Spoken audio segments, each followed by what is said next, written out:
आज Doubtnut app download करें। Doubtnut पर अपने सभी गणित, रसायन विज्ञान, भौतिक विज्ञान और जीव विज्ञान के डाउट्स का करो सफाया।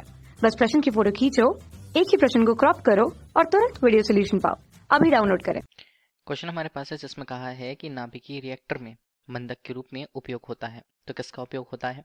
तो हमारे पास है पहला जल, दूसरा है ग्रेफाइट, तीसरा है कैडमियम और चौथा है स्टील। तो किसका उपयोग यहाँ पर नाभिकीय रिएक्टर में मंदक के रूप में होगा? हम जानते हैं नाभिकीय रिएक्टर जो होते हैं, नाभिकीय रिएक्टर में विखंडन की अभिक्रिया होती है। इस तरह से नाभिकीय विखंडन की अभिक्रिया में किसी भारी नाभिक को न्यूट्रॉनों के द्वारा बमबारी करके लगभग समान आकार के दो नाभिकों में विभक्त किया जाता है। इस अभिक्रिया में होता क्या है? इस अभिक्रिया के बाद जो ऊर्जा है वो विमुक्त होती है। बहुत ज़्यादा ऊर्जा हमें इस तरह से प्राप्त होती है। अगर हम उदाहरण के तौर पर देख लें कि नाभिकीय रिएक्टर्स में सामान्य तौर पर कौन सी अभिक्रिया होती है, तो ईंधन के रूप में हम यहाँ पर उपयोग करते हैं यूरेनियम का। ठीक है, तो यूरेनियम हम उसे लिख दें, ये कितना 235 92 के रूप में। 92 यहाँ पर परमाणु संख्या को और 235 द्रव्यमान संख्या को प्रदर्शित करता है। अब जब इनमें या इस यूरेनियम में न्यूट्रॉनों की बमबारी की जाए तो 0 1 के रूप में एक न्यूट्रॉन की अगर बमबारी की जाती है तो उसके बाद निकलता है बेरिलियम। ठीक है, तो बेरिलियम को हम बताएं तो 56 144 के रूप में एक नाभिक यहाँ पर टूटता है और दूसरा क्रिप्टॉन के रूप में।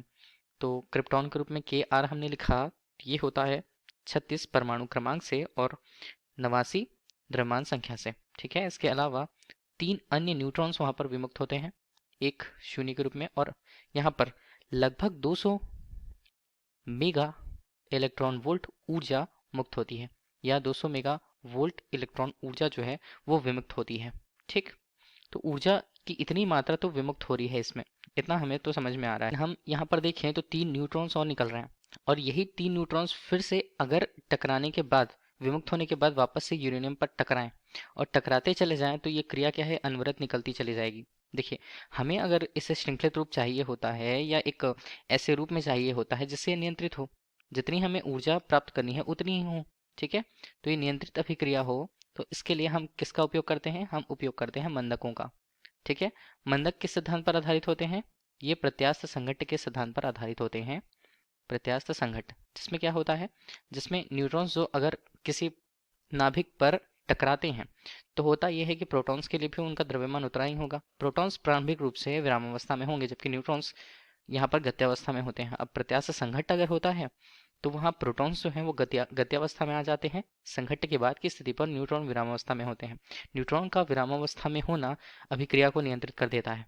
ठीक है, तो इसलिए अभिक्रिया को नियंत्रित करने के लिए हम मंदकों का उपयोग करते हैं, और सामान्यतः मंदकों के रूप में नाभिकीय रिएक्टर्स में अवशोषक के रूप में उपयोग किया जाता है, या अवशोषक धातु या अवशोषक पदार्थ हम उपयोग करते हैं सामान्यतः। तो यहाँ पर देखिए, अवशोषक के रूप में है ग्रेफाइट, तो सामान्य तौर पर ग्रेफाइट का उपयोग किया जाता है। तो ऑप्शंस में हमें दिया है ग्रेफाइट, तो ग्रेफाइट सही है। इसके अलावा भारी जल होते हैं, बेरियम ऑक्साइड्स की छड़ें होती हैं और कैडमियम की छड़ें भी उपयोग की जाती है, लेकिन सामान्यतः ग्रेफाइट की छड़ें उपयोग की जाती है मंदक के रूप में। Thank you. कक्षा 6 से 12वीं से लेकर नीट, IIT, JEE वो एडवांस के लेवल तक 1 करोड़ से ज्यादा छात्रों का भरोसा। आज ही डाउनलोड करें डाउटनेट ऐप या व्हाट्सएप करें अपने सारे डाउट्स 8400 400 400 पर।